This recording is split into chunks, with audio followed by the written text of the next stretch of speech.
কেবল বলেননি যে তিনি তোমাদের জন্য স্ত্রী দিয়েছেন, এটা অনেক সহজ হতো।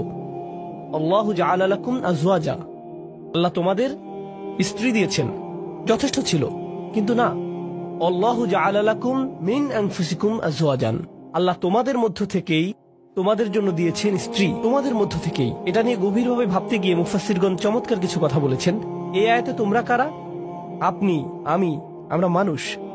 আরবিতে মানুষকে ইনসান বলা হয়, যা উনস এবং ইস্তিনাসের সাথে সম্পর্কিত।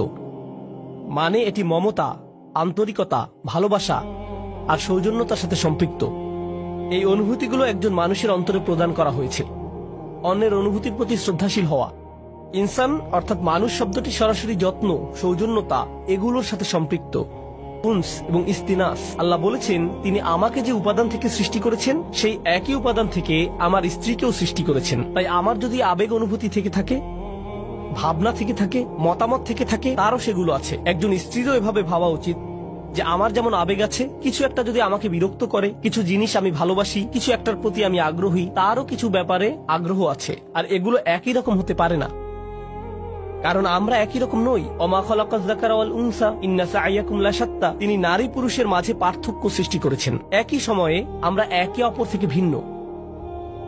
আল্লাহ বলছেন যখন মিন আনফুসিকুম আজওয়াজান, এই শব্দগুলোর মাঝে সত্যিই খুব সুন্দর একটা ইশারা রয়েছে, চমৎকার একটা ইঙ্গিত রয়েছে এই শব্দগুলোর মাঝে। যেহেতু সে আমার থেকে এসেছে, আমাকে সেই অনুভূতিটি বোঝার চেষ্টা করতে হবে।